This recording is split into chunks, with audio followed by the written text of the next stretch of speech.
Apa cungar-cungir pengen kowe? Ora butuh aku. Tumindase kaya ngono ora bakal tak lakoni. Kersamu piye Penembahan Duna? Wah, ora gelem bali marang paman Dunamu bondo tamak krincong sikilmu. Ora bake pakun jaran kowe Bangkom.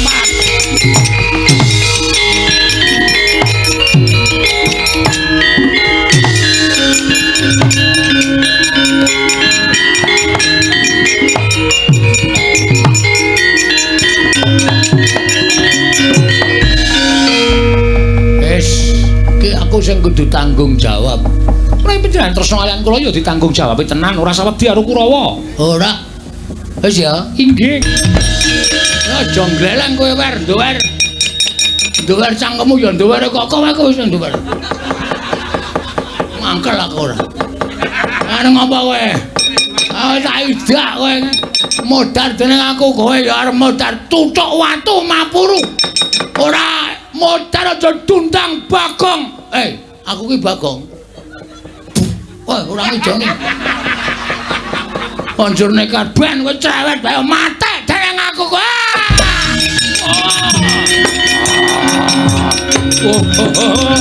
Wah. Kulo.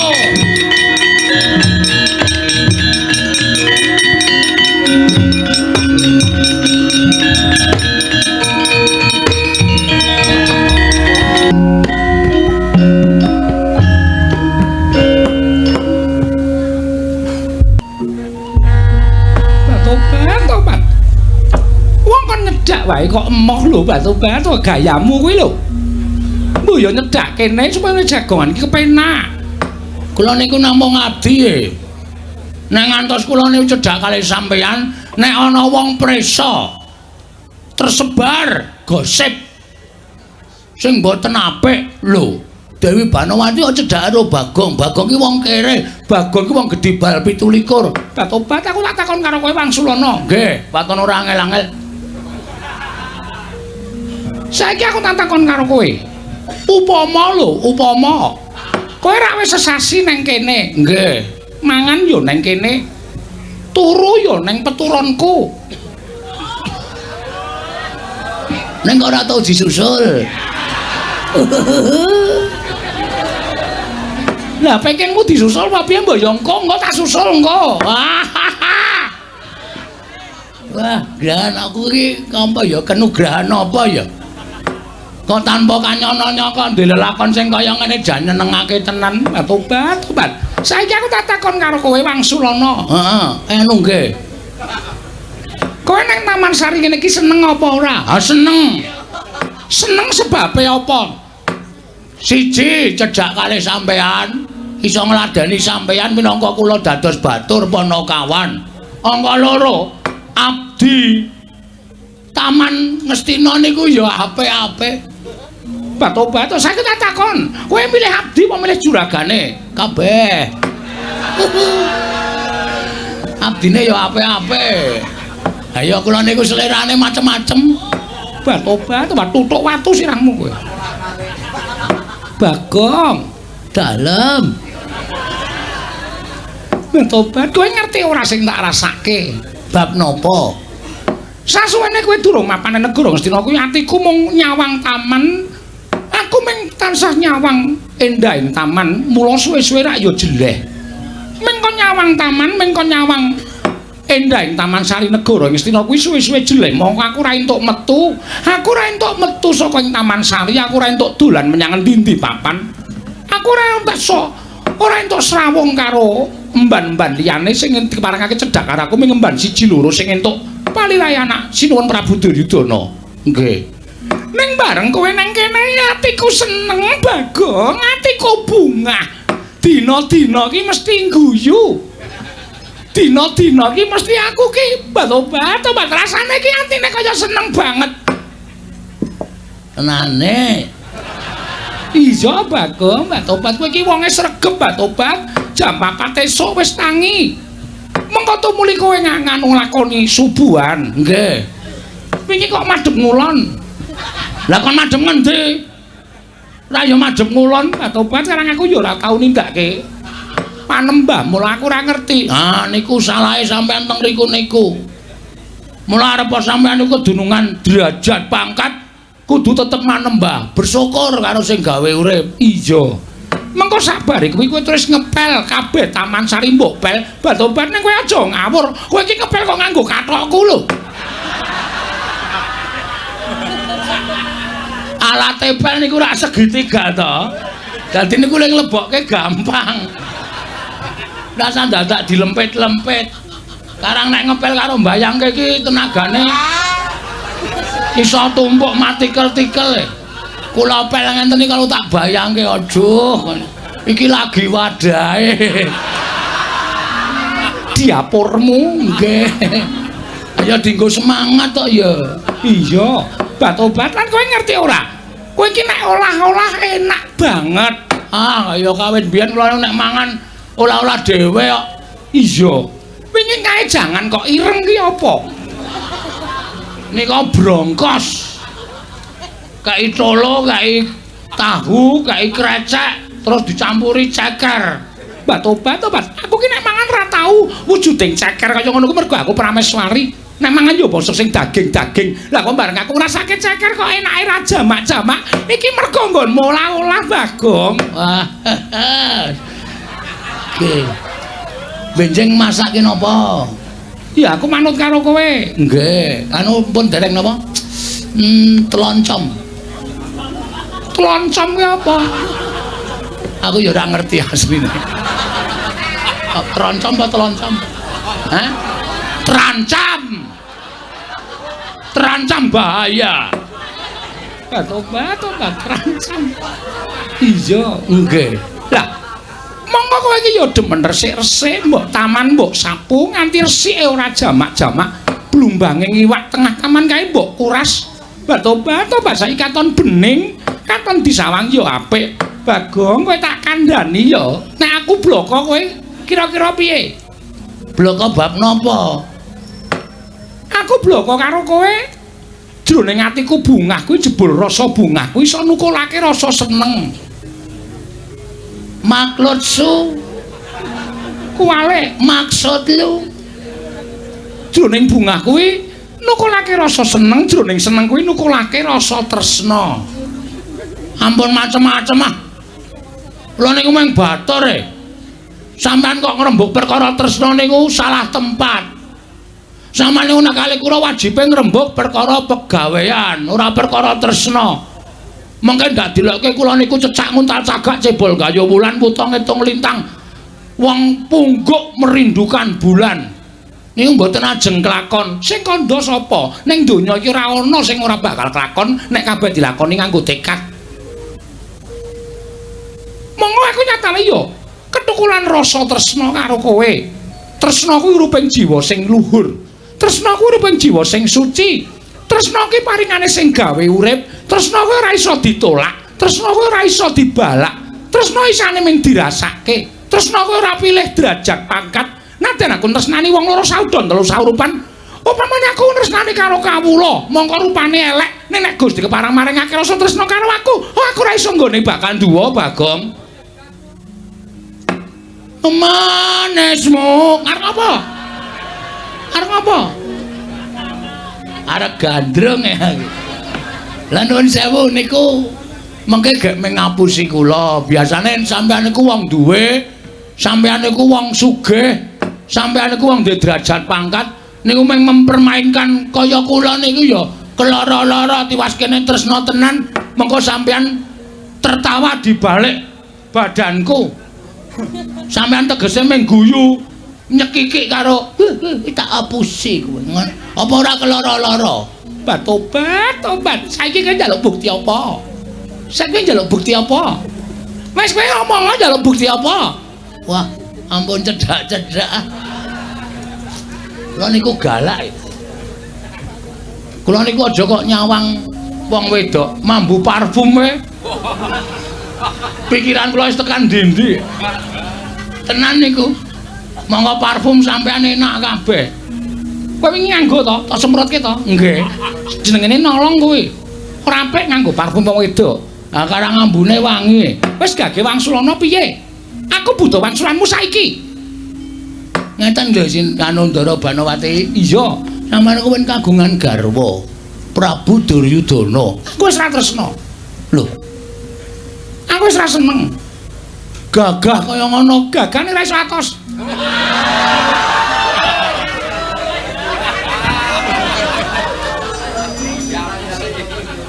Oh. Dadi masalahe kuwi to.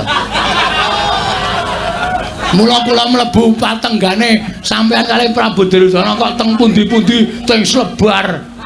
Ana kipas angin jempalik barang. Niku kan sampean nek kagol niku ngendangi napa-napa lho. Ora sembodo. Aku ora tresna. Wah, ha iki. Ha terus sampean serius ngendika kaya ngoten niku? Iya tenan. Yakin? Tenan Bagong. Wah, ha bojo kula Manut sakarepmu. kula patenane sik nggih. Aja dipateni, Mbak Tobat. Lagi dinggo lebah. Dagelan kuno. Ning yo piye carane ditembungke? Bojomu Diwayu Banowati no gelem ra? Mesti gelem wong bojomu elek to? Nggih. Bojomu ki mesti elek rumasane elek, Diwayu karo wong ayu mesti gelem. Ngono ora gelem tak tutukane. Aja. Anak kula Manut. tak titipke panti asuhan ya. Mbak Tobat ayo ditepen panti asuhan. Diakoke nek bapakne mudhar mbokne mudhar. Wis ngono mawon beres malah ora ragat. Asik lho niku. Saiki kowe piye? Aku butuh jawabanmu, butuh wangsulamu, ndaslah kumrangsang pikirku. Wong turu ya wis ning patunggonku barang kok. Sapenake dhewe mongko nek esuk ya tak gugat kowe. Bagong tangi, Bagong tangi. Nggih. Ngene wae. Nek pancen sampean tresna tenan karo Bagong, sampean ora napa berperan sebagai prameswari. Terus Tetep dadi garwane Bagong. Ora ngono kuwi bojo karo wong lanang kok ngadeg gejejer ora basa. Ayo lungguh ngisor. inggih ngestaken dawuh. Mbak Tobat. Menawi kersanipun ngados mekaten kula nang ngestu padha, kula ngestaken dawuh tuku Kang Mas Bagong.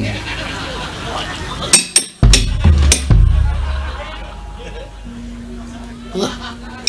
Iki aku ngimpi apa ya iki? Ande bojo ayu ngene iki malah kisruh aku. Wis asli. Banowati Dalem wonten dawuh Kakang Mas. wah, jan kowe tresna tenan karo aku, Diamond. Diajeng. Heeh, diajeng. Aku anu gugup aku ki gugup tenan iki. Wah, jan iki nek ora tuku. Ora tuku plikita. Pil kita. Ora bakal kuat aku. Tobat. Banowati Wonten dawuh. kowe tresna tenan karo aku. Inggih saestu. Upama aku lara, Kula tansah nderek sakit. Kula badhe nyakiti dhateng awak kula piyambak. upama aku darah tinggi, Kula badhe nedha iwak kambing sak kata-kataipun. Supados kula nggih nderek darah tinggi. upama aku asam lambung, Kula badhe nedha kecut-kecutan saoke-oke men aku ya asam lambung. weh biar nek ngono tresna tenan karo kowe ya. Nek aku maem donat,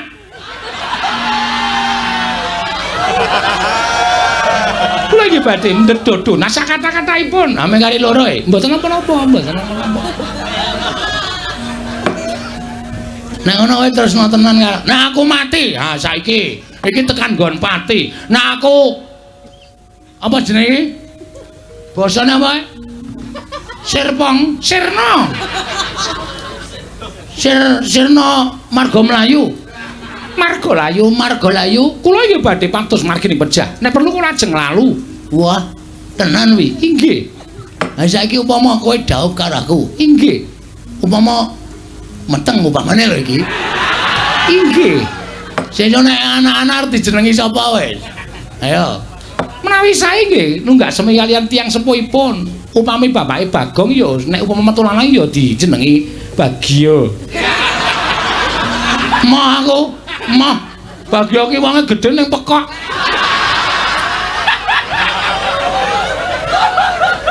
Lah menapa baron? Ah solo loro kuwi aja. Baron ki mung watuk wae. Mak aku Basir. Inggih menika sae. Heeh nek wedok ya sapa ya? Wedok angel lho nek wedok nganggo bagi Ciluba. Inggih menika ugi sae. Sae kemawon. Ah, kira-kira pengen di anak pira kowe? Menawi sae menika anu mitra dhateng aturanipun negari Ngastina menika namung kalih. Kabeh. Kabeh. Aku mongko pengen di anak kae. Nderek mawon. Oh iso nang anake umur sesasi kowe metengna ya. Tobat ya dinteni sik ya. Jur kesusu-susu lho. Ha selak tuwa. Selak ra iso ngapa-ngapa pokoke garing pangan.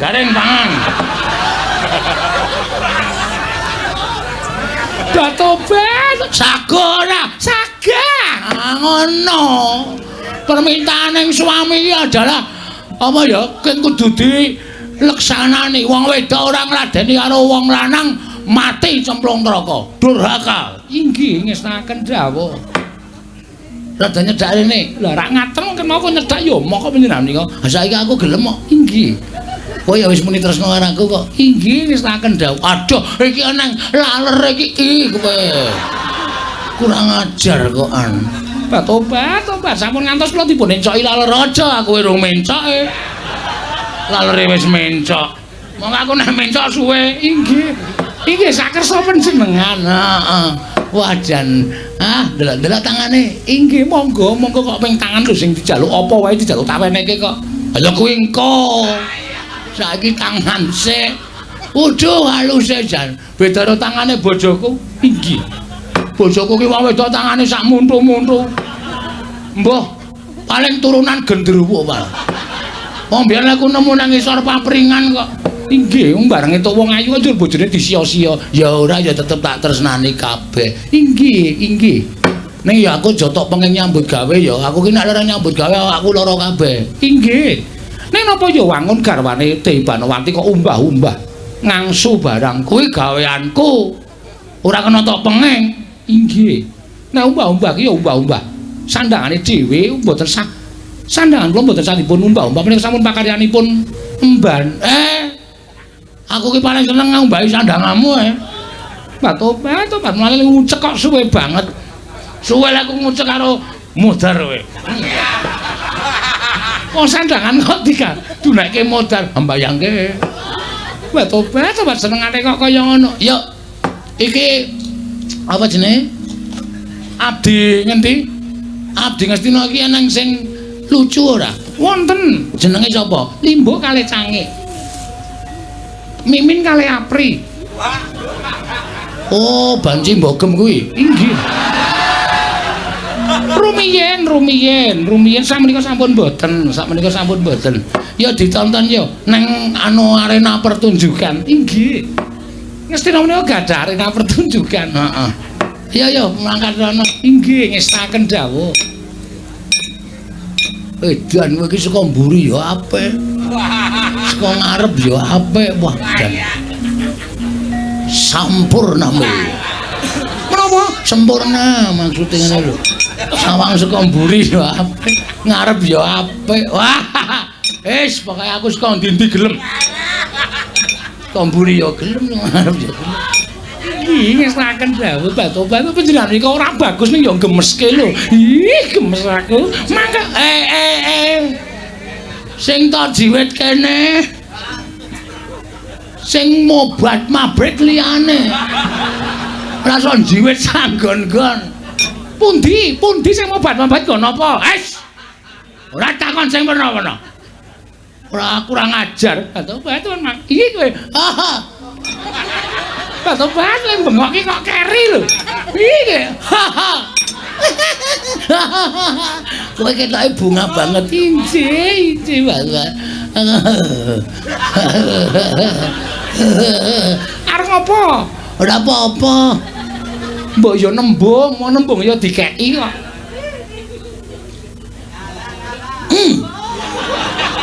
Ngopo? Apa pilek apa piye? Wah! Ora tanggap. Nesun. Itu ya. Pareng mawon ora entuk mergo apa ya. Wong ya karo calon bojone kok. Benjang lepun lijak nang pundi? Kau ae sing murah. Ya, rasa ngedunke. Kau ae sing murah. Mangkat wong loro, Seksine golek wong nang njaba. kunci wis ngangken dawuh. Lho. Ngelipe kurang ajar. Ih kowe aja ngono banget cucukane dhewe. Mboten napa-napa ning nembung.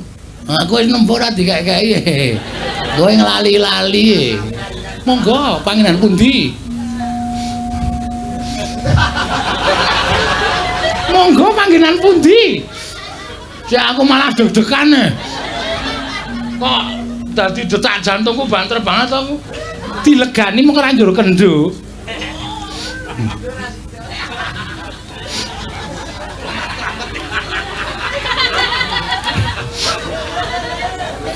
Aduh. Pripun? Malah ngentut aku. Ngambet malah ngentut. Batu. Menjani kok sok meneh mbone mangan ki diatur. Ambune ra karo. Arang aku ki panganan bosok barang ta. Nek to. Inggih monggo.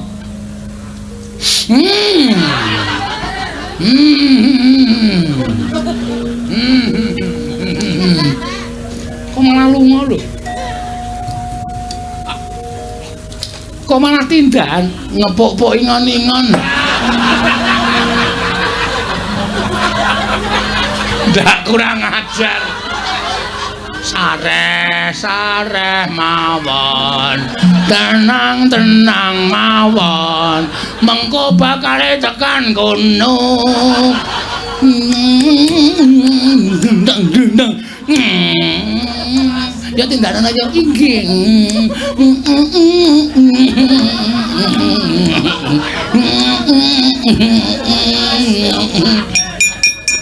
Apik tenan. Aku seneng abdi-abdime iso gawe lipur penggalihku. Le pentas bengi iki jan luar biasa. Nggih. Mekaten nyatanipun abdi-abdi negaring Stina ki Lurah. Heeh, wis apik iki. Nek ya kejaba saka kuwi ora ming mikirke senenge ya diajeng. Inggih. Ning kudu mikirke pahite, tegese ngene.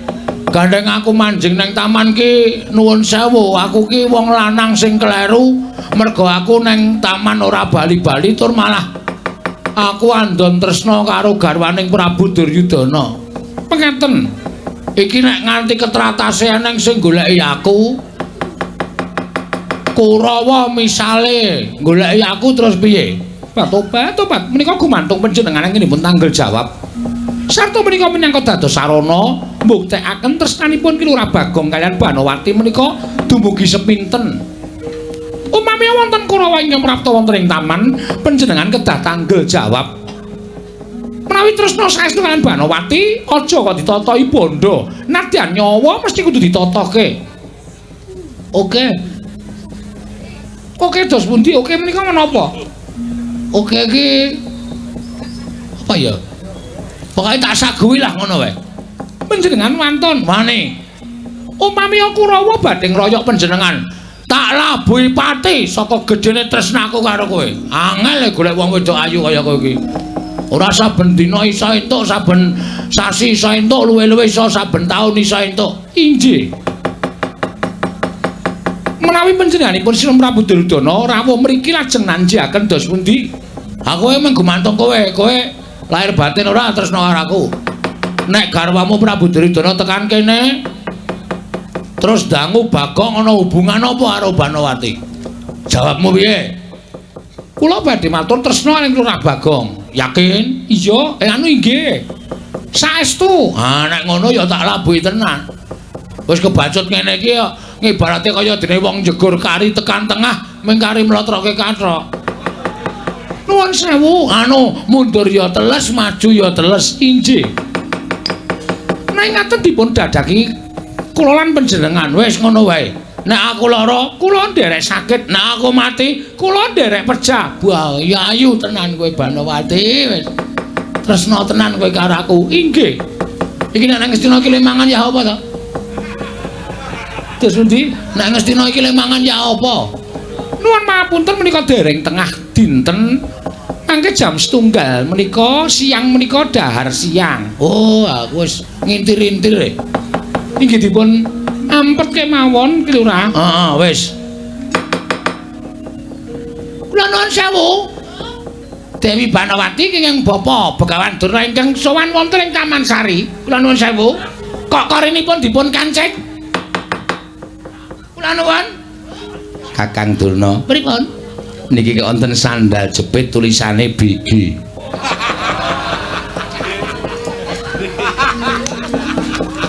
Nuwun sewu napa sandalipun dipun tulisi BG? Tak kater. Wis bola-bali ilang. Tak kater tak tulisi BG. Minjangane mboten ditulisi ndak ngetarani. Enggak kebacot Kok sajake ora pati iki ketoke kok kaya sandale wong kere. Ketoke ngoten niki ora kok. Niki Dede selalu Napa? selalu Swalo kok selalu. niki sandal jepit muran. Dibuang deh Pate. Nggih. Ndak ngreget-ngregeti. Piye iki nek kanane kaya ngene iki dos pundi? Dadake wis bukake lawange. Dewi Banowati kula ingkang Bapak ing Sukalima. Nuwun mapunten mremban kula sandalipun dipun tulisi BG. Tak kater. Wis bola-bali ilang. Tak kater tak tulisi BG. Minjangane mboten ditulisi tak ketarani. Nah, kebacot Kok sajake ora pati iki ketoke kok kaya sandale wong kere. Ketoke ngoten niki ora kok. Niki Dede selalu. Napa? Selalu. Swalo kok selalu. Sandal jepit murah. Dibuang deh Pate. Ndak ngreget-ngregeti. Terus pundi dadake wis bukake lawange. Dewi Banowati kula ingkang Bapak ing Sukalima. Nuwun mapunten mremban kula bikaken korinipun mremban.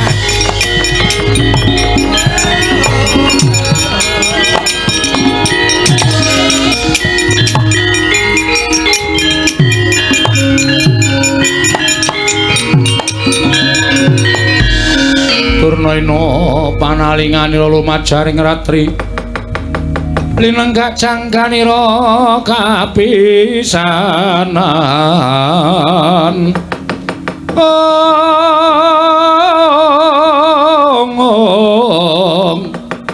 Paneng perang Bratayuda.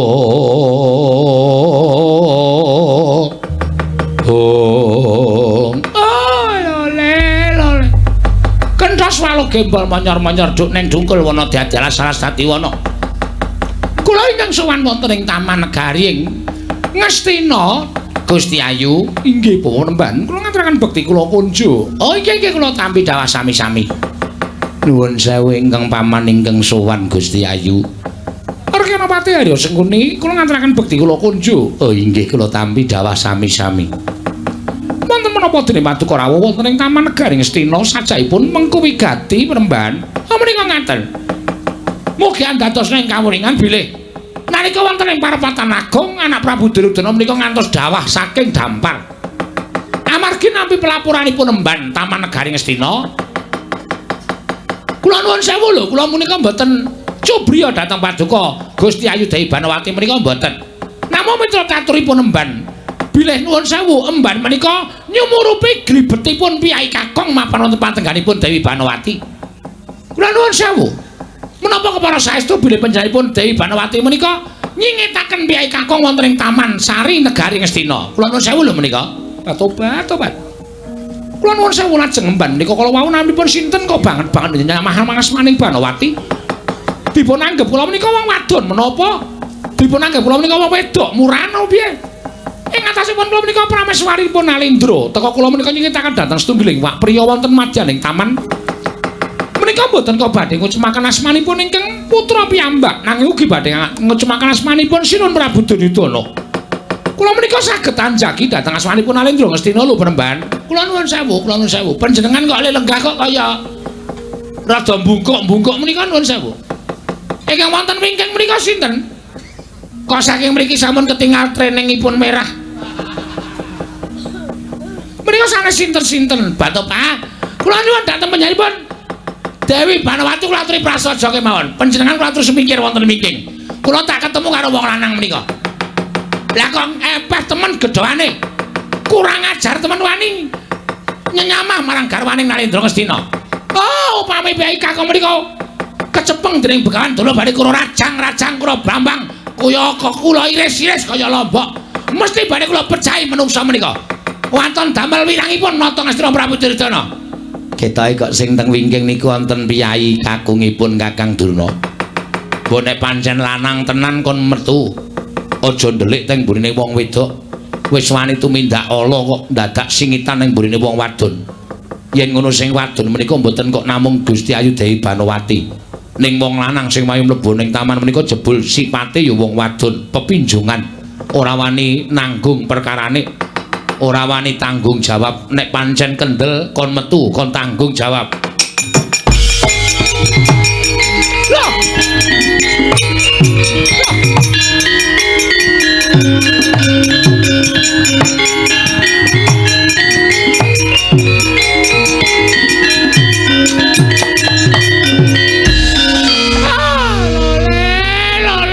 Jan. Waduh, Dik Pate, pripun? Tak kira nek wong lanang duwe derajat, duwe pangkat jebul kere. Nggih. Niki to Mang Sawang. Niki rak wujude Bagong to. Niku Panakawan Madukara to. Halo. Begawan Durna. Oh iya, aku sing tekan kene. Wonten apa sampean kok muring-muring? Kowe menungso ora tatanan. Kowe wong randhe hidup isin. Kowe ora ngilo karo githokmu. Kena apa kowe mapan ning negara Ngastina? Kena apa mapan ning taman? Mboten niat kula kok kula ditimbali kalih Dewi Banowati. Hus, ora sak penakmu dhewe. Gusti Ayu nyebute. Gusti Ayu apa? Dewi Banowati niku saniki pun nuwun sewu mengungkapkan rasa cintanya pada Aye. Aye dengkulmu melocot ora? Karepe piye? Mang takon dhewe. Yayi, wonten dawuh Kang Mas. Lho, rungokke. Aku tekan kene sing dawuh sapa? Kula. Terus aku nginep sesasi iki sing dawuh sapa? Kula. Nang kene aku sing ngladri sapa? Kula. Rungokke. Lho.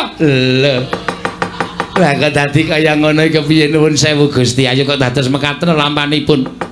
Nyatanipun tresna menika mboten saged dipun peksa. Nyatanipun tresna menika mboten saged dipun jiat.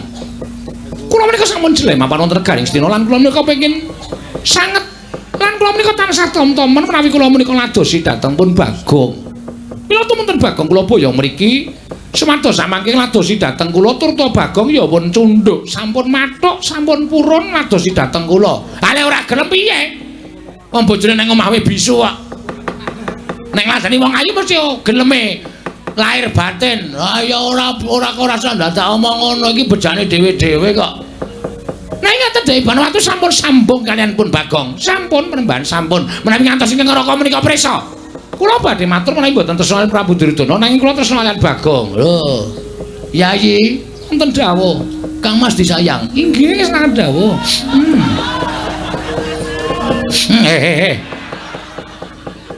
Kok kepengin nek kula suwe-suwe. Ah, dapure kaya wungkal ngene kok. Wis diambung wong ayu. Terus sampean negane ajeng napa? Bagong, kowe luput tumrawi negara Astina. Mula kowe wajib tak cekel. Bagong, kowe wajib tak cekel. Mang cekel nek iso. Katresnane iki ajeng kula labuhi tekaning pati. Angel golek wong kaya ngene. Wadake ora. Wis kula tak mula mati tak wujuti. Waduh. Nek gak diru ngopo-ngopo ya aku mati. Batobatan mboten napa-napa, mangke menawi panjenengan saged menang ngopo-ngopo wis. Nan. Inggih. Ngopo cungar-cungir pengen kowe. Ora butuh aku. Tumindak sing kaya ngono ora bakal tak lakoni. Kersamu piye Penembahan Dana? Wah, ora gelem bali marang paman dunamu bondo tamak krincong sikilmu. Ora bake pakun jaran kowe Bagong.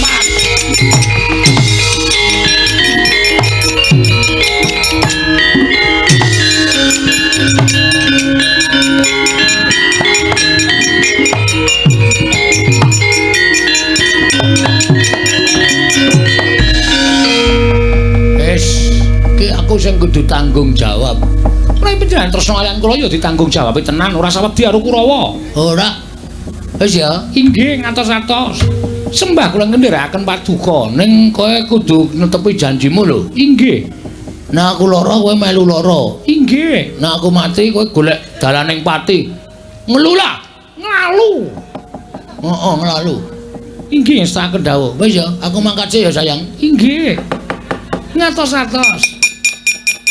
Salim rumiyin. Heeh. Wong wedok iku kudune ngambung nane wong lanang. Alah-alah wong salamane kok dadatangane mbok nek kepengin mbok omong ngono wae ora apa-apa kok. Ora. Aku kudu menjaga harga diriku. Aja dikira aku wong lanang macam apa. Gak aku nek ora dipersilakan ora arep tumindak sing werna-werna. Wis aku njaluk pamit ya. Inggih. Ngatos-atos. Heeh. Engko nek aku bar perang menang digodhoke wedang. Kersanipun mandi air hangat. Inggih. Siapke sabun cair. Inggih. Luk. Inggih ngestaken. Aku dikosoki gegere ya kok. Inggih, nggih. Sampun malih kok geger sedaya kula kosoki. Aduh. Ha iki le perang marai ra konsentrasi iki. Mikir dikosoki. Aku wae sing ngosoki, aku isin awakku letek e. Ngono nek kowe ngerti meko-meko ndak ra gelem kok. Inggih pokokipun mengki kula ladosi. Dar tak ladeni ngunjuk tak ladeni siram tak sirami. Bobok tak pok-pok. Aduh. Petro karo garen nek ngerti sapa candase iki. Ngerti kabejane sing tak rasake. Aku njaluk pamit ya Banowati. Ngatos-atos. Budal mangkat ning peperangan. Inggih ngatos-atos Lurah. Heeh. Wis ya? Inggih. Rasa nangis. Kula mboten napa-napa kok. Waduh. Kudune iki krembik-krembik apa ngapa? Mboten, pokoke kula yakin meng Lurah Bagong menang. Heeh. Wis ya? Inggih. Kurawa. Iki garwane Dewi Banowati iki Lurah Bagong. Sobat kok nglimpe lho sengit kan. Ayo tandangno kerjane Bagong.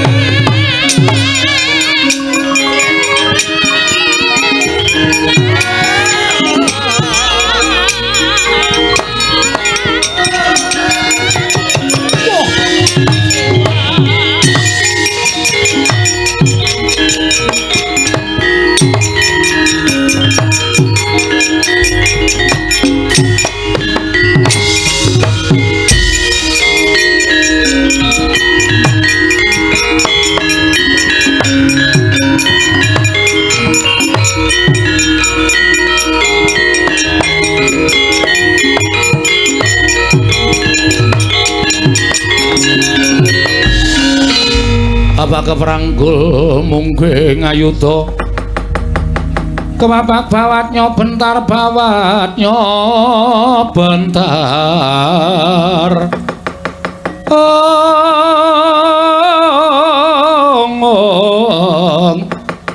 kebabaknya mungke ngaloka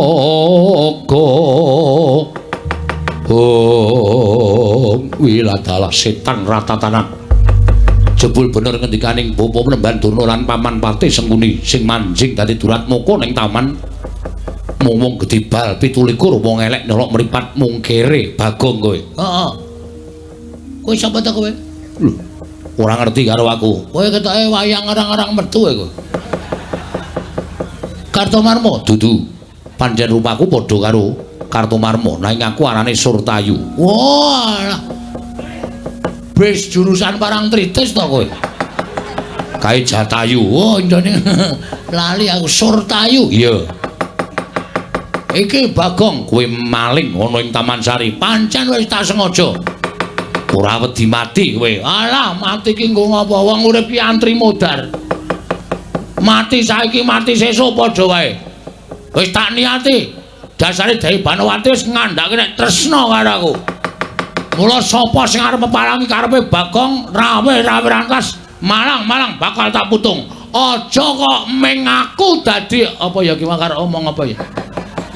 Aja kok meng kowe sing maju.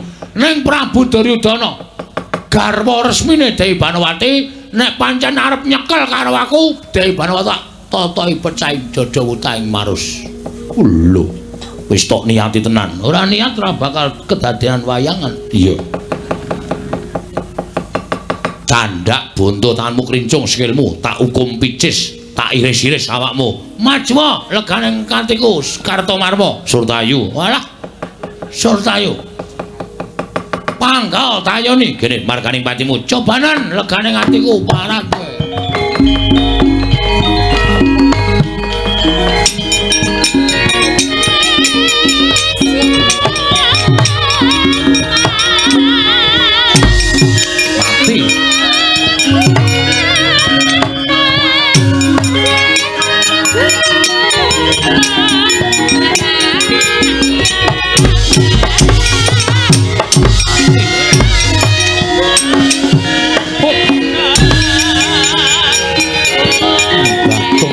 Gayamu sepiro?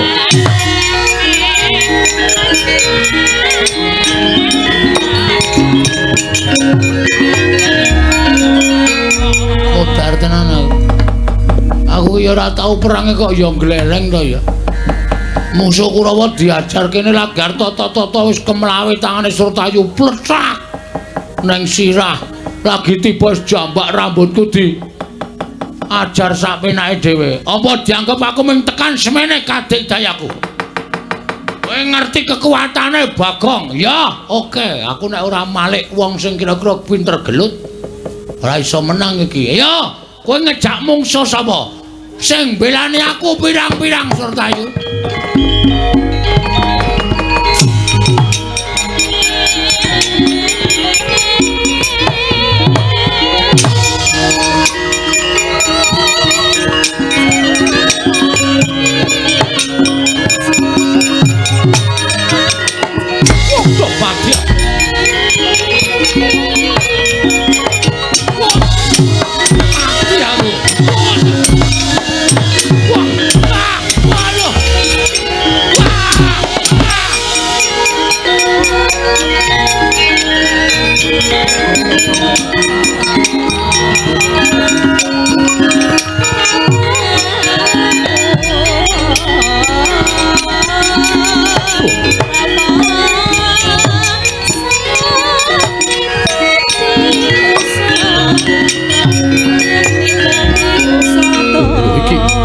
Bagong gembilo sirai gleleng pacai jebul sing ndumbani sencaki barang jagat dewa Bathara. Ayo Satya Garba Guwa Garba. Raden Setyaki ya singa raja singa. Wah iki diapure Bagong. Dasar Baranyata Surtayu aja kendhak sika karo Bagong. Konangan Setyaki kelakon tinju wisata dina iki. Omongane teng pletot iki Bagong iki dudu Setyaki. Dasar Baranyata pecah ndasmu jajalan. Mati kowe. Sakjamu. Oh. Wah.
ping pira cemengi kowe?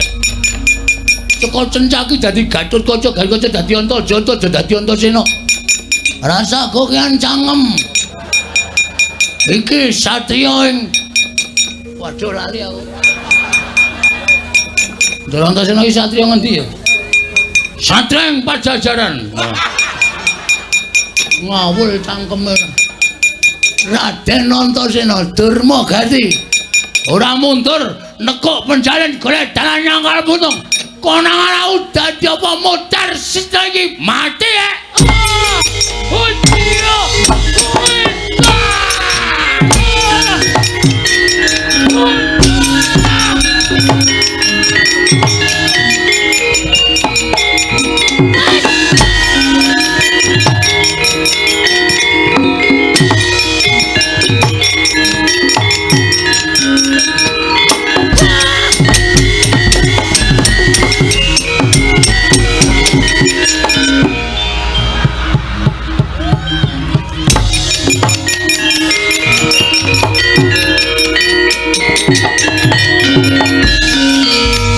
Setan. Piye, Cit? Ora karo-karuan man. Sampeyan ora weruh. Bagong ngampuhe rara jama-jama. Seseka Sentyaki dadi Gatotkaca. Seseka Gatotkaca dadi Antarja, seseka Antarja dadi Antasena. Bareng kula maju. Saka Antasena dadi wong lemu banget. Oh. We apa? wedok. Oh, kula maju tek langsung digwasur rai kula bres. But ngono candhak. Tangan kula cek banting but kuku kula buyer terus ndake mlontrake kotang. Oh. Jejel ke cangkem kula, Man. Mandluk ngoten. Waune kula ora dong bareng kula seserot kok enak. Oh. Terus nyun. Cepet banget ya. Saking cepete. Nyun. Wah. Wareg. Perang wareg nih lagi niki. Ha iya. Wis ora karo-karuan. Lah kok dadi Bagong duwe kasantosan sing kaya ngono, duwe kekuatan sing kaya ngono. Nggih anak Prabu Duryudana kados pundi, anak Prabu Baladewa kados pundi? Kakang Penemban Durna piye Kakang? Oh, Bagong cundha maneh jeblok ketemu.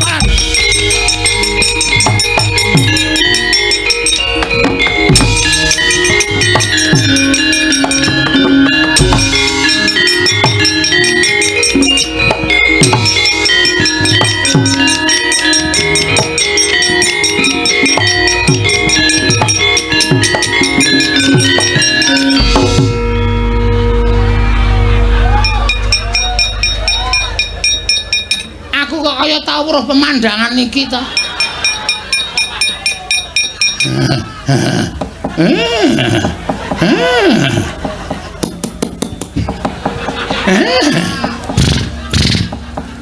Oh, setan kok Bagong. Lah kok ngeleng-eleng masa laluku. Oh, jembiyen ya ora jembar kaya ngono kok. Oh, mati.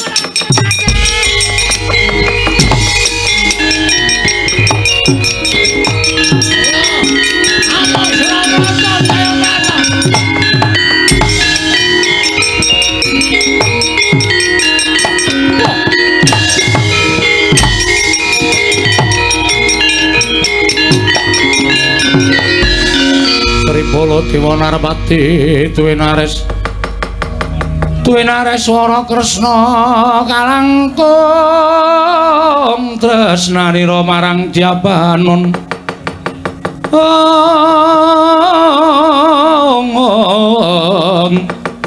marang Jabanon sinawi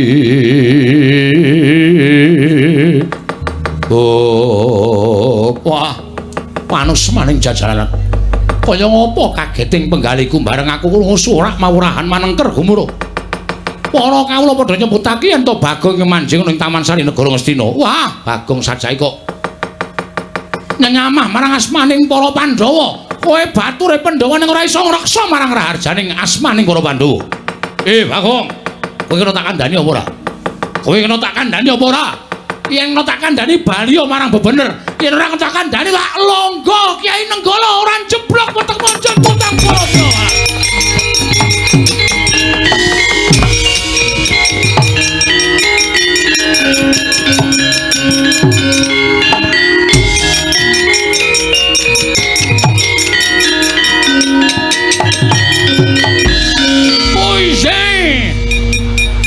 Jagat Dewa Bathara ya jagat pangestu aja to anggap sepele aku Baladewa.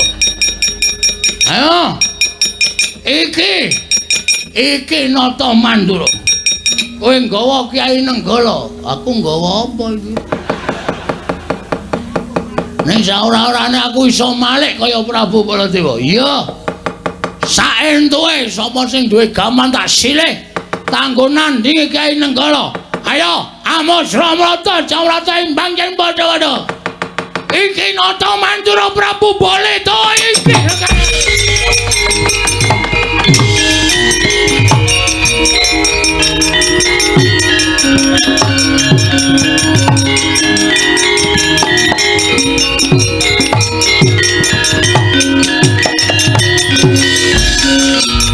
Lho iki. Wah, menungso ra tataran iki apa iki? Iki kok ngadep kaca iki piye?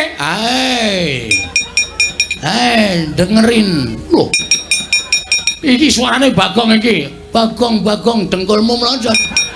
Ora nyawang mbok iki sapa iki? Nata Mandura Prabu Baladewa. Wah, Nata Mandura Prabu Baladewa ndasmu atos kuwi.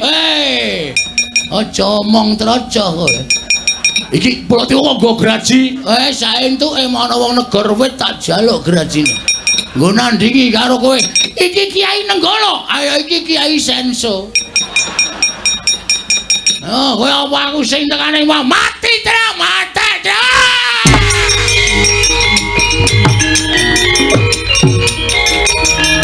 Wah, setan lah. Ayo.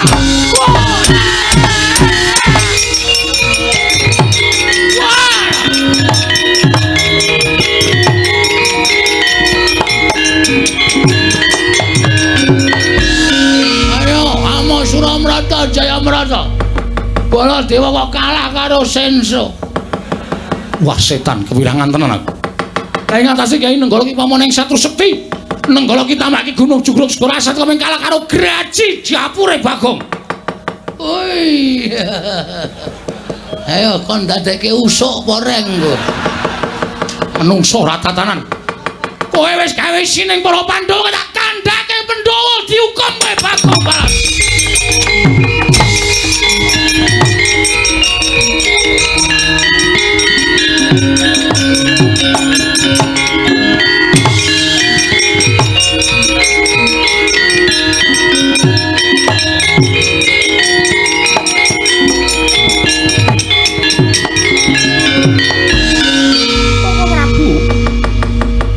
Bagong pundi kok Prabu kula menika sampun kebaja tresna pun Bagong. Nanging Bagong mboten wonten kula badhe tumut pejah lha kok Bagong pejah kok Prabu. Yai Taru Banowati. Terus pundi? Yai Taru Banowati. Yai Ratu kok Taru. Wah, kualik aku. Yai Ratu Banowati. Kula wonten paring adawa. Kowe aja kuwatir. Aja was-was. Aja waspada. Sawangen to, sapa to sedaya pun Kakang?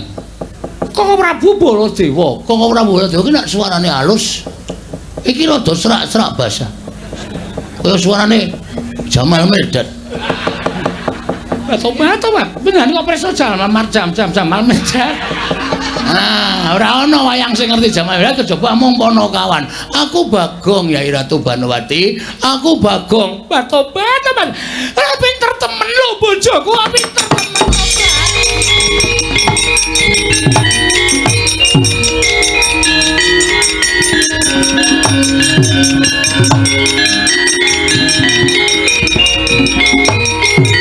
Dangdung. Ngono.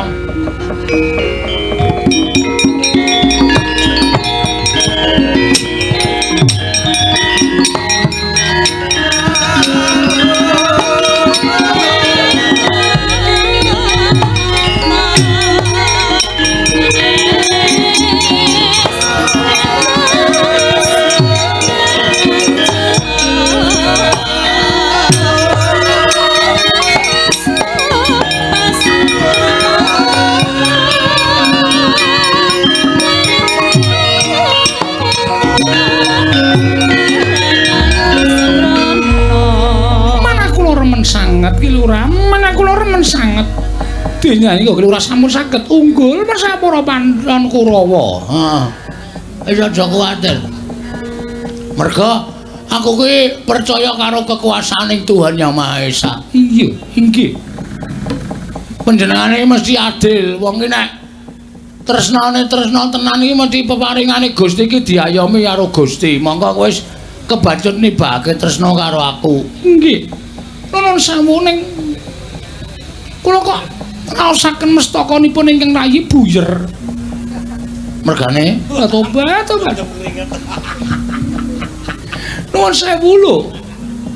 Kringetipun ambunipun mboten jamak-jamak. bar perang. Dadi kringete kotos-kotos ya kowe ya meneng wae raimu tak templekke ning dadaku, turu ning dadaku. Kaya lagu. Inggih. Ayo. Sumene sawetara. Sumene. Heeh, sumene sawetara. Manjing ana ing Taman Sari, aku laderana dahar. Inggih. Aku njaluk ndok ceplok ya. Inggih ngesnaken dawuh. Ning ada ndok cecak. Kenaming cilik banget. Bebek menapa ayam? Banyak. Oh inggih ngestaken dawuh sing Gedhe mana? inggih ngestaken dawuh Karo ndok kebo. mboten gadah. Ayo aku ya ora doyan. Yuk, tahu ya. Inggih. Gorengno tahu. Inggih ngestaken Kowe kepekarem aku. inggih. Mengko bar kuwi terus tempe. Inggih. Kowe duwe tempe to? Gadah. Mangke kula gorengaken Rasa dibacem sing kemriyuk wae. inggih. Monggo kula dheraken Ki Lurah ayo Ngaso.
Pusa oyon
mangu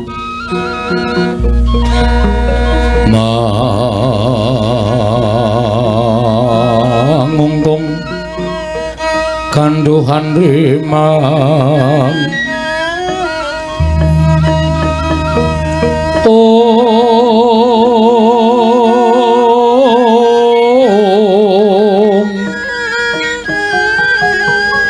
lerleno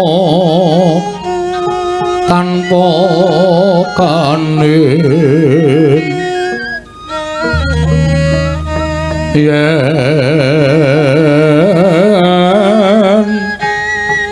tan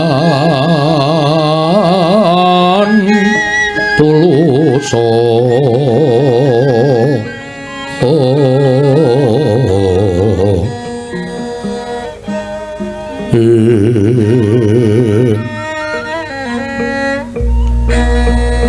hamangku sang dia utama nalendra muda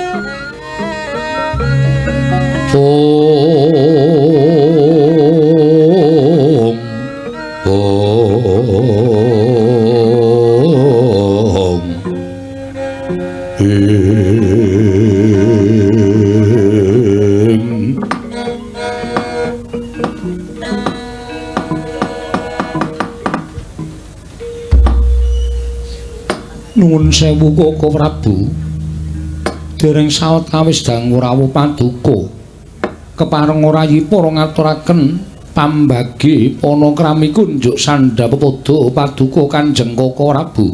Yayi sampun kula tampi karya bombong raos sing manah mboten langkung pareng kula ngaturaken pudya astutinipun ingkang raka kunjuk ngesa paduka Yayi Prabu. Kula pun dicundhaka panglingga murda mugi kasekecakno anggen jengandika lenggah Koko Prabu kawula non sampun boten kirang prayogi biswanipun ing Raka ing Darawati. Kresna kakangku Werkudara piye? Raharja utawa aku ngaturke bektiku kunjuk Kresna kakangku. Dimas ndak tampa pangestunipun Kakang Tampanana ndak gegem dadiake jimat Koko Prabu. Kula ngaturaken bekti kula kunjuk. Ya Janaka tak tampa pangestunipun Kakang Tampanana. Kula pun dinggo jimat Koko Prabu bekti kula kunjuk. Ya kembar ndak tampa pangestunipun Kakang Tampanana Yayi. Kula pun dinggo jimat paripe dayana ing kasantosan. Puniki kula pun dinggo jimat paripe dayana ing kasantosan Koko Prabu. Koko Prabu estunipun wale-wale menapa anggen kula ngatur rawuh paduka Kanjeng Koko Prabu mboten sanes namung badhe kula suwuni supados paduka kepareng wanyara widhekaken dhateng pasumpenan ingkang sampun kula tampi ingkang boten wonten magepokanipun kaliyan negari Ngamarta nanging sanget-sanget andadosaken kuwatos saklebeting manah krana nadyan boten wonten magepokanipun kaliyan negari Ngamarta ewadene tasih wonten sambung rapetipun kaliyan para nayaka punggawa lan abdi negari Ngamarta.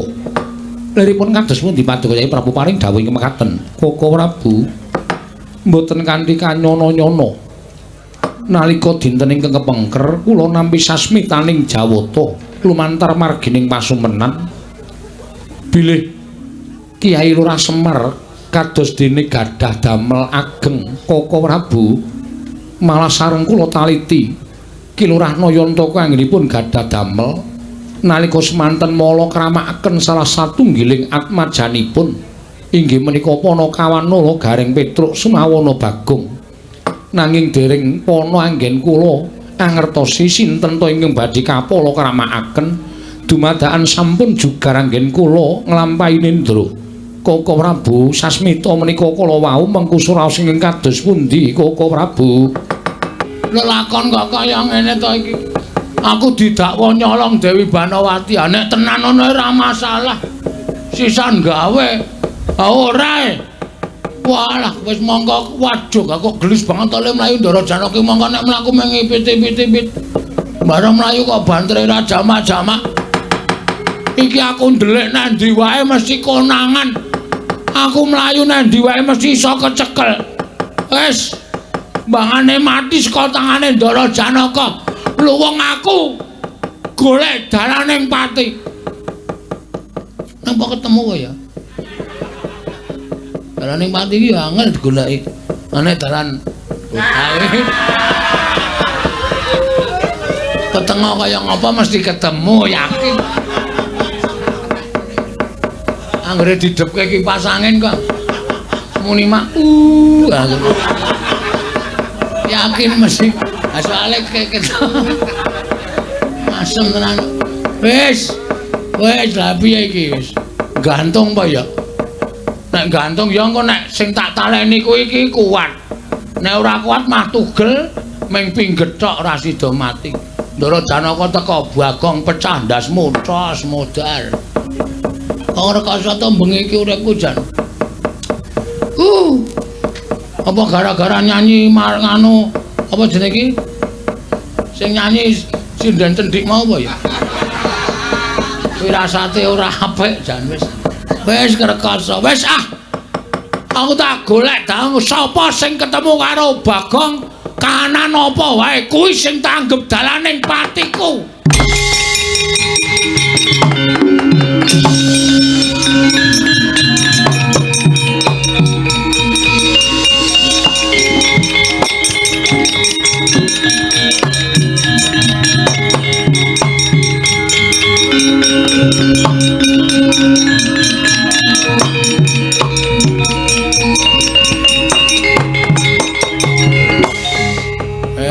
Iki berarti dewa wis ngeparengake nek aku kudu ambyur ning segara.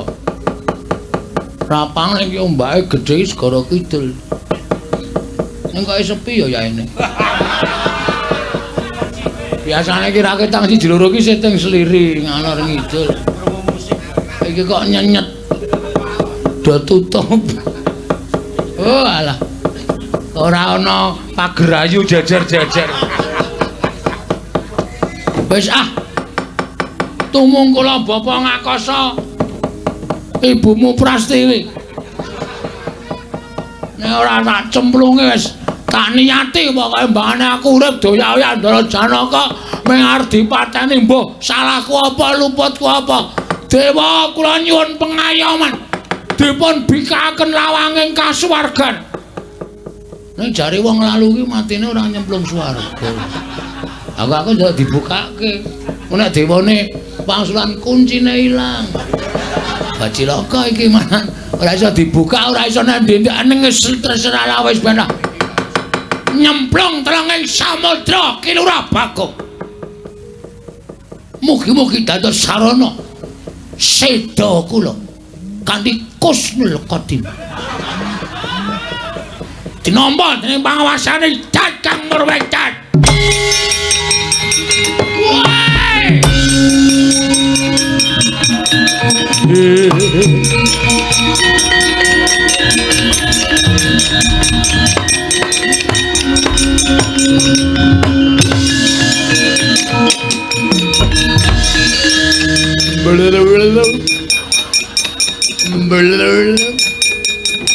Nang segara iki arep ae enggak iso renang nek kekapiyuk ombak dadi klelep. Diantenan yo.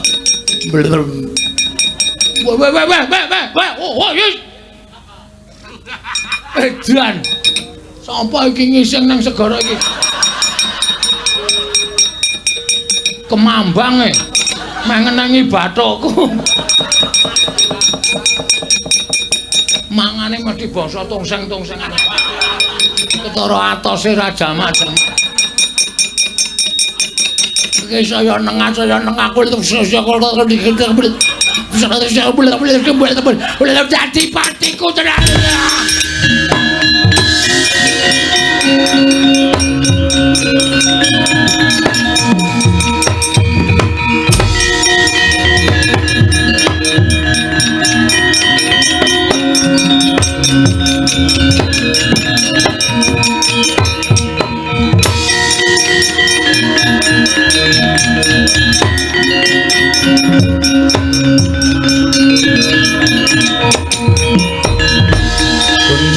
Kancing langit kelap-lapaton lir kincang ing risang mawe gandrung ing Mastu nama sidam skaring bawana langgeng. Mula kok buron toya padha kepanasen. Awit gara-gara ingkang tumanduk ana ing samudra kabeh padha sambat jebul kecemplungan Bagong. Bagong nganti ora eling Purwadusina. Bagong Panakawan ulun tambani ulun Sang Hyang Baruna ingkang tunggu segara Panakawan Bagong.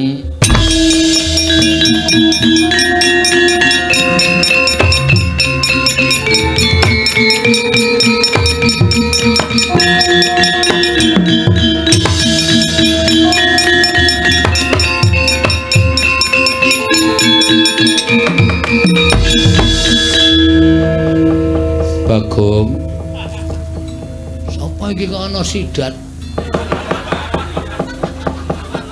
Sidat, ulun kuwi mboya sidat. Sidat mleklat sekadat jluntut sentir.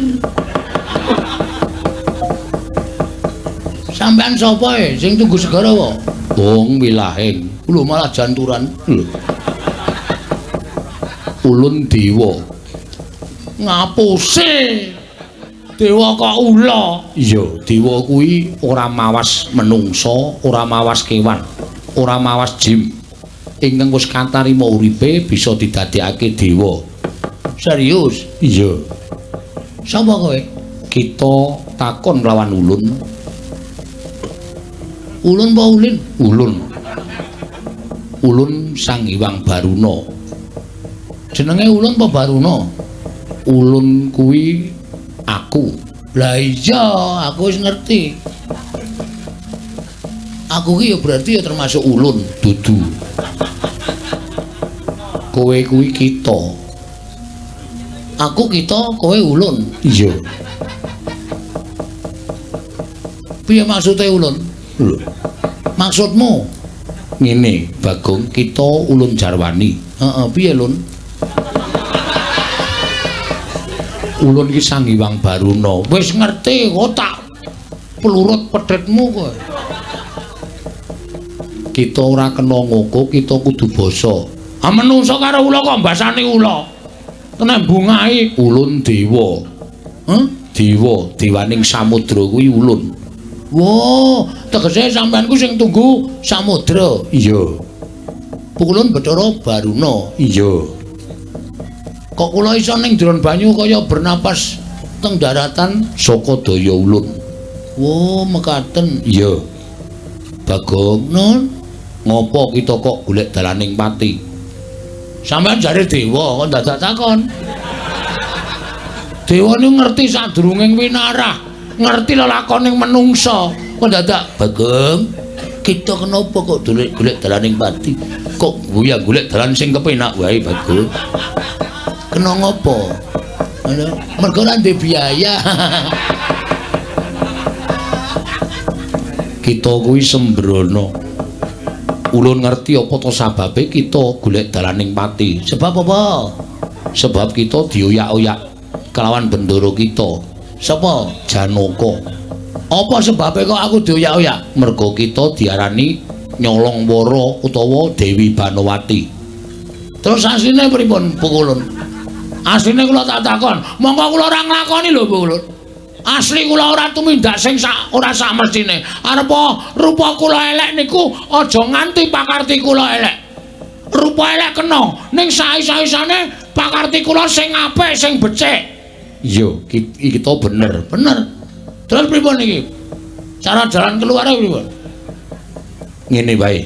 Ngono, ngene. Ulun kita dandani. Wujud apa? Aku mau nek wujud wong elek. Aku wis elek didandani elek. Wujud Brahmana. Pendhitane enom. Ya, enom. Ulun manut lan jeneng kita. Wis gawe dandani? Ya. Ulun bakal paring busana kelawan jeneng kita. Ya, siap. Ulun melu kita malu marang panjenengan ulun. Ulun melu kita apa kita melu ulun? Sing positif dewa kok mencra-mencre. Kita melu ulun. Nah ngono, nek kita melu ulun sengsara kita. Ulun nek uripe plendas-plendus kok ngejak wong. Yo kene ulun dandani ngestaken dawuh Bu Kulun manjing lan panjenengan ulun monggo Bu Kulun.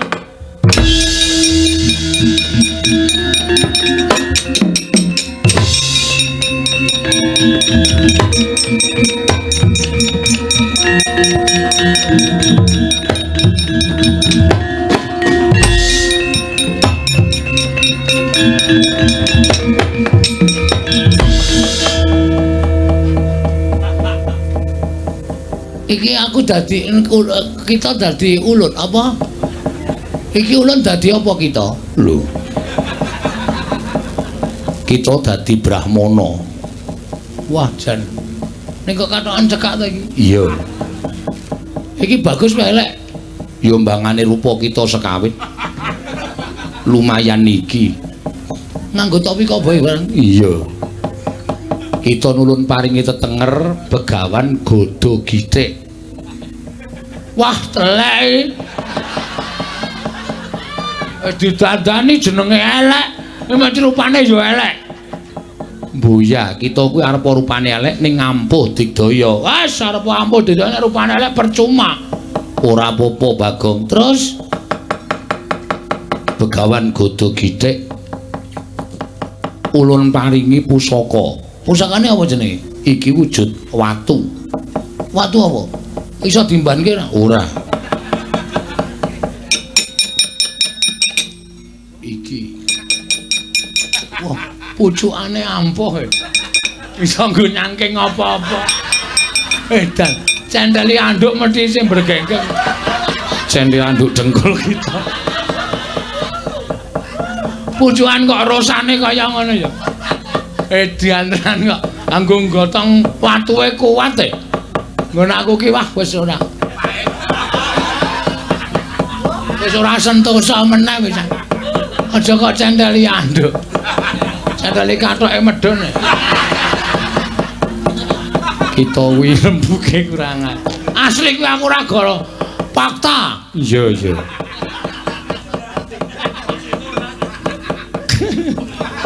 Meng kala-kala. Kala-kala sok gleleng, kala-kala sok oke orane. Iya, iya. Diantenan nganti asine aku wis sedih. Iya. Kita nggawa iki supaya dadi pusaka nggon kita bakal mbabar lelakon iki aja nganti jeneng kita asor merga saka pokale wong kang nyolong ning negara Astina membo lan jeneng kita. Mengkono. Ngono ya. Inggih. Aku cemburu karo petite cara Baruna jan ketok pengkuh banget e. Kok kaya ditato. Dan ditato bolot. Iya, pantes. Gaya tenan. Arep wis tuwa ijek gleleng. Cemburu aku. Iya, iya.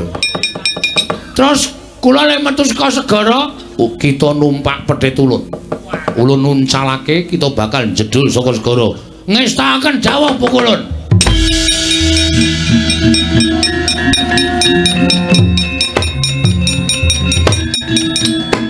Wah!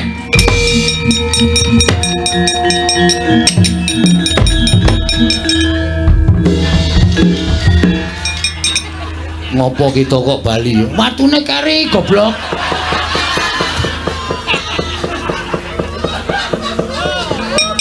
Bali kok renang banter banget. Watune kari. Iya iya. Lah kita ora nggawa kok. Wis yo. Ceningan. Urung ditumpaki kok disanggoke munggah. Gawe yo ulun uncalake. Wes.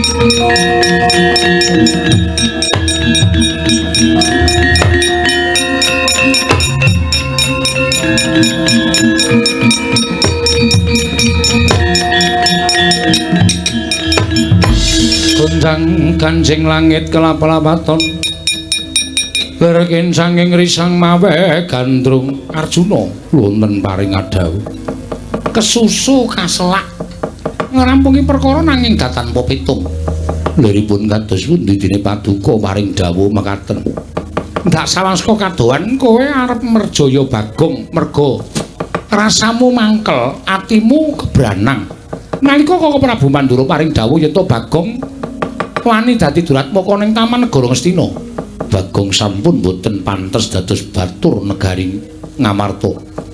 Sampun boten pantes dados Panakawan negari Mangarta.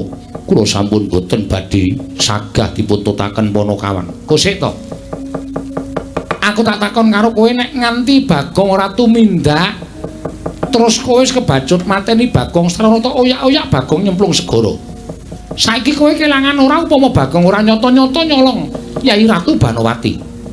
Koko Prabu menapa Koko Prabu Mandura badhe pang ngandikanipun badhe goro dhateng kula nek mestine ora ning rak bab kabeh mau perlu dibuktekake kados pindahanipun buktekaken ayo tak kanthi nang negara Ngastina monggo kula dherekaken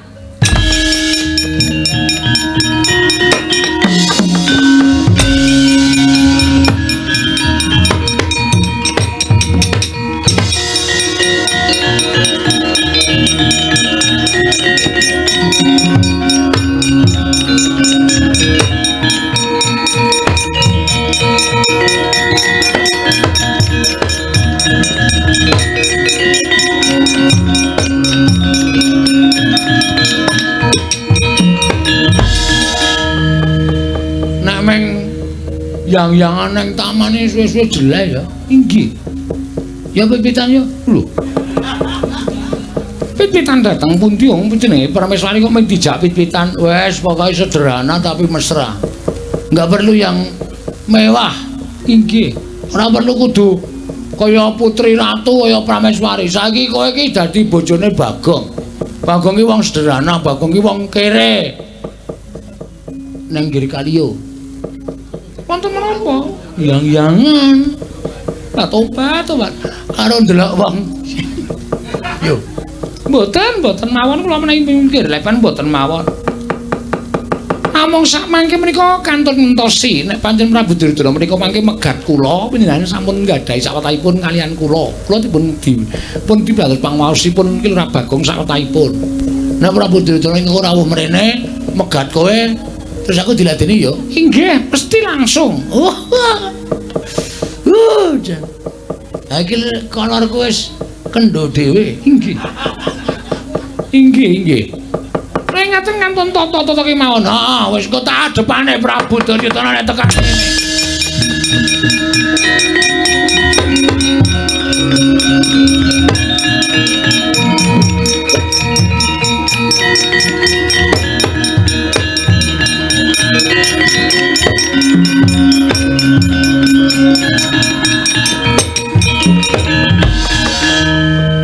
Lah nyata ngono kok Janaka kasinggihan menungso ratatanan ketoke nyemplung segara jebul malah mrene Bagong kowe ora pantes urip ana ing alam padang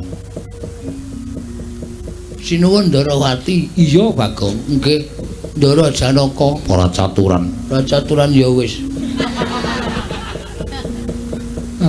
tobat piye kowe karo Janaka piye kelain hati bagus kono ada bandhe karo aku ya ora ana apa-apane monggo nek kowe arep pindah nang atine Janaka ora masalah Sengitra Duryudana ning Trisih Tresna karo Janaka ya percuma aku le ngeboti karo kowe mboten tetep pawarten jenengan bagus kono lho mboten mau bagus nek gerus lu ngek ning gawe tentrem bagus Kakang Bu rasa disauri Kakang Bu aku ora seneng karo kowe Kakang Bu kok ngendika kaya ngoten jelas jalanipun menapa jalane aku wis ora tresna aku milih Bagong mangane kowe kowe bagus ning empuk mah ora gelem Nggih sagah. Kowe bagus ning empuk. Edian. Lah iki kena dayane apa kok dadi Bagong kaya ngono kuwi lho. Elok tenan kok. Weh lah dalah Nyai Ratu Banowati kok dadi manut. Lah coba kowe gelem bali ora Bagong? Mboten. Wani karo Natandrawati. Wonten, pun kula niati teng mriki. Yen kowe tak tamani senjata cakra mestine kowe tekaning pati. Mang tamake nek nganti kena mati mula meguru karo sampean sinun.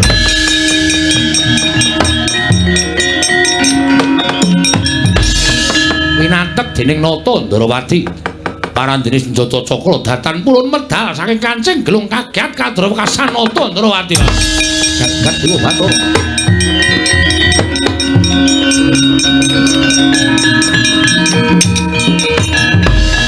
Janaka wonten paring adhawu. Lah kok dadi senjata cakra ora gelem metu saka kancing gelung. Mongko wis tak dawuhi sarana batin. Oh, modal ora kowe. Iki aku gleleng tenan lagi.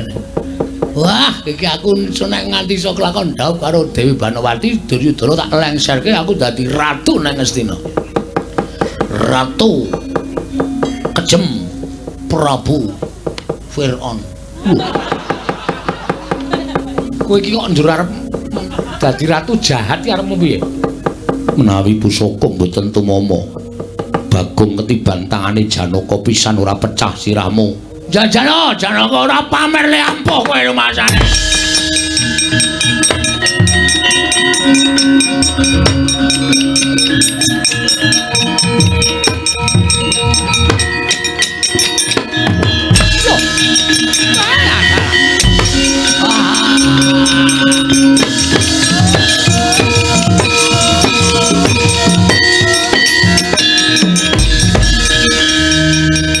Pemain manjunge nyonyonge.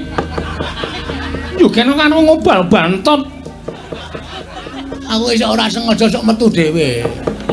Tak nggo gerak awakku mak des. Tobat santai Dewi Banowati tak uruse pokoke perkara iki.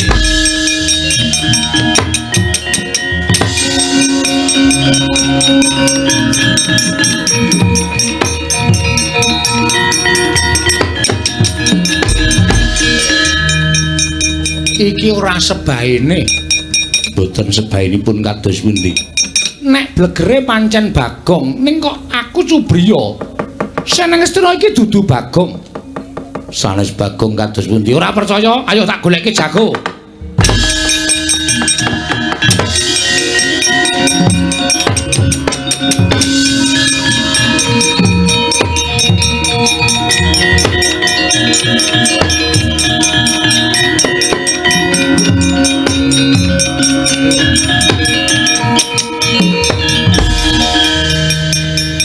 Iki sapa ana pendhita kok nuwun sewu pasuryane kaya dudu wong. Oh baruna kan kok tak plurut tenan kok. Ngapusi karo aku jare tak dandani pendhita bagus. Lambene kok nganti turah-turah semono. Iki sapa? Pendhita Klayang Kabur Kangenan. Klayangku. Wingi ora sah nyanyi to, jenengmu ki sapa? Begawan Gada Gicik. Begawan Gada Gicik. Piye? Kok mesam-mesem apa jenengku lucu apa? Ora. Apik lagi iki aku ngerti jeneng Gada Gicik. Kuwi arep nggo gicik apa? Nggo gicik sesuatu. Ora perlu ngerti. Kowe sapa Prabu Kresna? Weh lah. Ampuh tenan iki. Janaka wonten dawuh. Takon aku disebut jenenge Prabu menika tiyang kondang. Menawi kalian kula dereng kantenan ngertos. Kowe sapa Janaka? Kowe lagi lara ati ya? Kowe lagi lara ati mergo yangmu dipek wong, ta? Sobat ambiar kowe. Ora usah wedi citra ing janji, jogeti wae.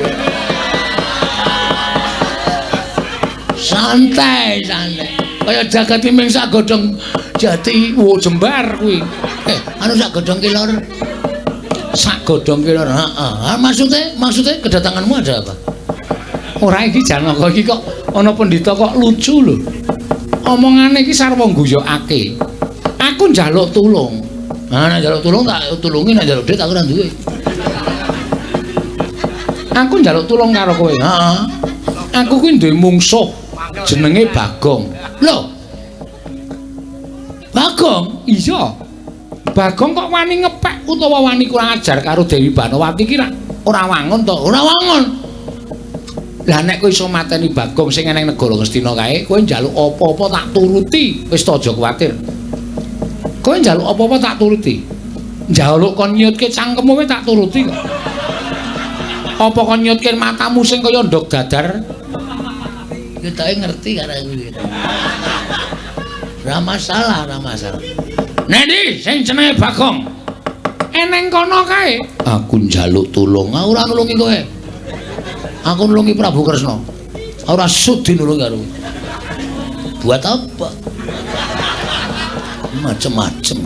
Tak tulungi Sinuwun Dwarawati. Iya. Begawan Godho Githik. Heeh. Apa kowe? Tumindak ora tau dipikir. Nganti nasibku ketoyong-toyong kaya ngene. Nganti aku nyemplung segara. Waduh.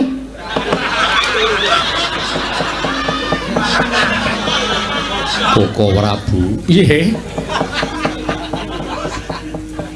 Kok pendhita niki wau bloko nyemplung segara mongko sing kula oyak-oyak nyemplung segara menika Bagong. Lah wong kowe iki jenenge wong ora awas. Kowe kira wong ora awas to? Kae mau ki sapa rumangsamu? Edian. Mula karo ki lho kok sajae kaya sengit banget. Sengit wong kowe iki ya ora nganggo petungan kok. Ora luput kok tok oyak. Saiki piye yo? Nek kanane kaya ngene piye? Sing dadi pendhita iki mau sapa? Terus sing nang Ngastina iki mau sapa? Lupute sapa? Aku tak takon karo kowe.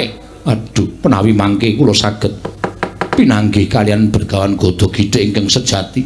Kula badhe nyuwun pangapura. Lah nek ora njaluk ngapura kowe dosa kowe Janaka.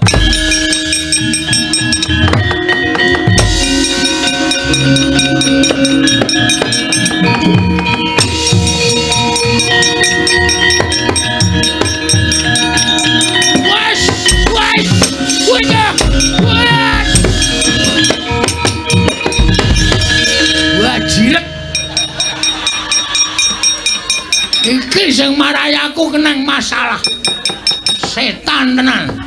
Lho sapa iki suarane kok padha karo aku padha wae.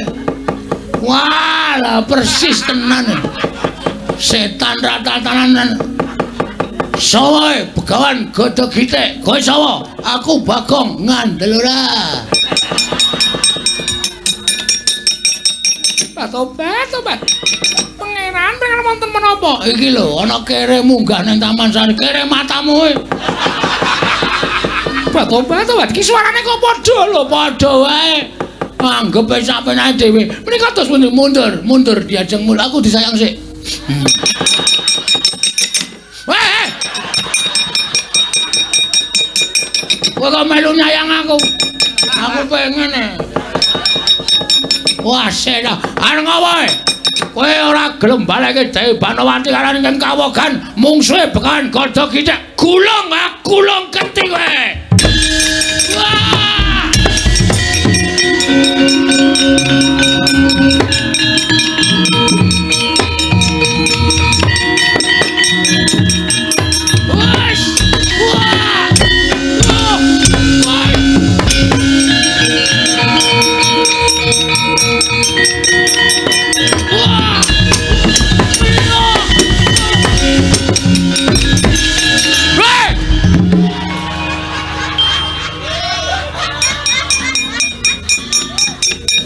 Aku kok ngedep pengilon iki piye iki? Lho aku ngedep kaca iki piye iki? Padha e. Engko gak ngedep kaca iki.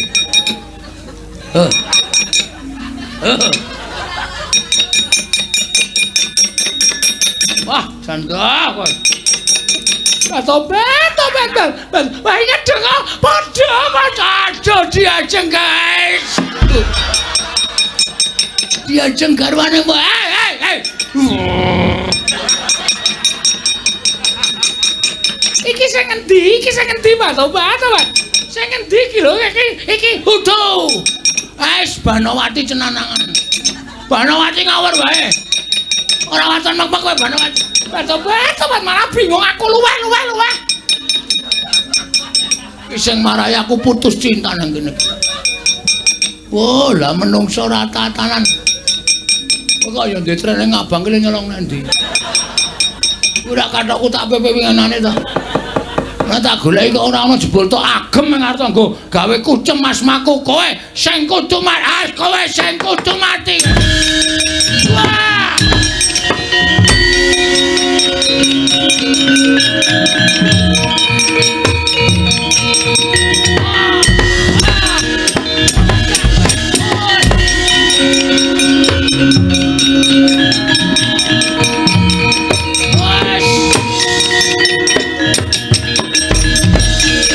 Jongleleng kowe wer, nduwer cangkemmu ya nduwer kok kowe wis nduwer. Mangkel aku ora. Arep ngapa kowe? Ah tak idak kowe. Modar dening aku kowe ya arep modar tuthuk watu mapuru. Ora modar aja dundang Bagong. Aku ki Bagong. Wah, ora ngijoni. Banjur nekat ben kowe cerewet bae mate dening aku kowe.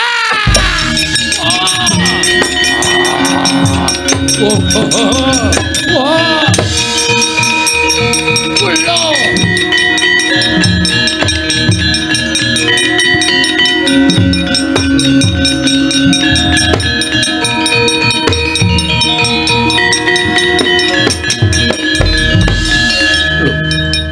Iki kaya Jim Citrasena. Inggih sinuwun.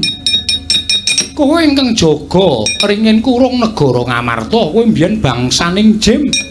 Kowe undhagi ingkang yasa negara Ngamarta kasinggihan. Tumuli kowe diwenehi pengayoman dening Kyai Prabu Puntadewa, kudu mapan ana ringin kurung negara Ngamarta lan jaga marang negara Ngamarta. Lah kok dadi iso kaya mengkene kahanane? Sejatosipun namung nampi dawuhing dewa kula kinen babar sawijining cariyos. Ing magepokan kaliyan Ki Lurah Bagong kula nyuwun pangapunten sewu-sewu kalapatan diagung pangaksam. Sapa iki? Komunisena. Sapa iki? Dalange kok udu. Menungso ratasan. Pancen panjal maning jajal. Waton garuk wae. Syukur kapusan kowe wingi ya mecal-mecal. Ora apa-apa. Hidup-hidup sedekah. Ayo balya ning ringin kurung. Balya aja gawe memala. Inggih ngestakaken dawuh Ki Lurah Bagong kula nyuwun pangapunten. Tak uyuhi sok ringine. Wis gawe masalah karo aku kowe. Ben pesing. Ampun apa? Mulih ana. Inggih ngestakaken dawuh. Wah.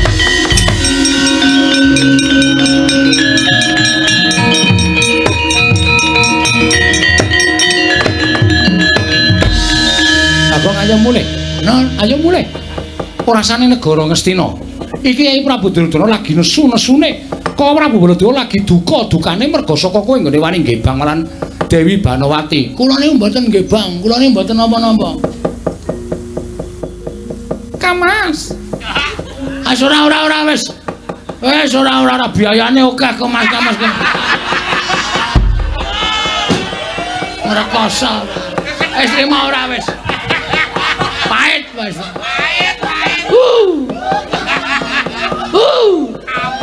Ora kaya mangkel aku. Masane. Wis ora aku Mas Kamas kok ndasmu atos. Kowe iki garwane Prabu Duryudana. Bali kaya wingi-wingi. Ora usah nyenyamah marang asmane Ki Lurah Bagong. Marai kucem asmaku. Marai elek asmaku. Mulih. Muara tak obong ndasmu. Lho. Iki prameswari. Oh iya ndeng lali aku. Konjor. Konjor.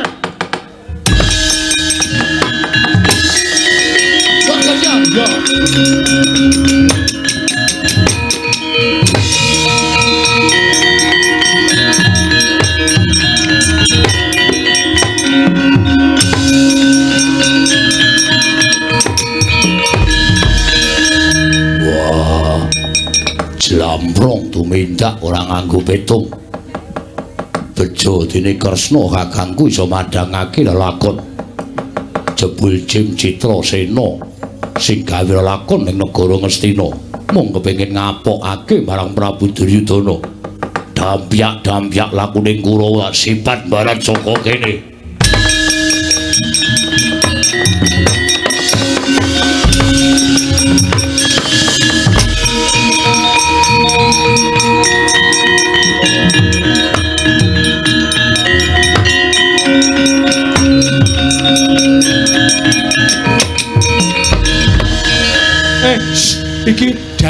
Iki bagi aku. Wes.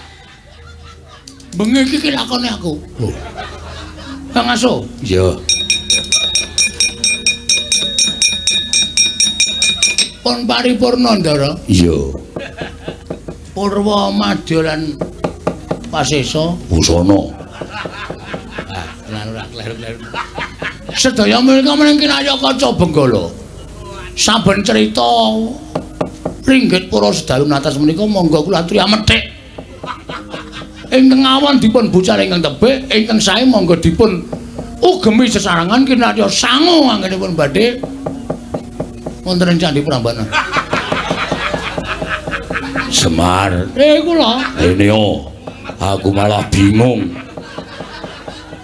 Bagong ora entuk kok kula ora entuk dadi peran bengi iki.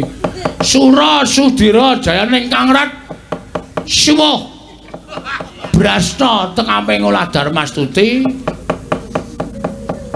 kinarya sesanti Jaya Wijayanti kali sing sambikala sinakena karawaning para Jawata. Suminten bakul tela. Bali sore wae mergo ora payu lho. Wah. Cekap semanten crita kula dalu punika menawi wonten lepat kula pribadi lan sakanca nyuwun pangapura. Mugi-mugi Gusti paringa berkah dhateng sedaya kemawon ingkang sampun keparang mresani ngantos dumugi enjang menika, Ndara.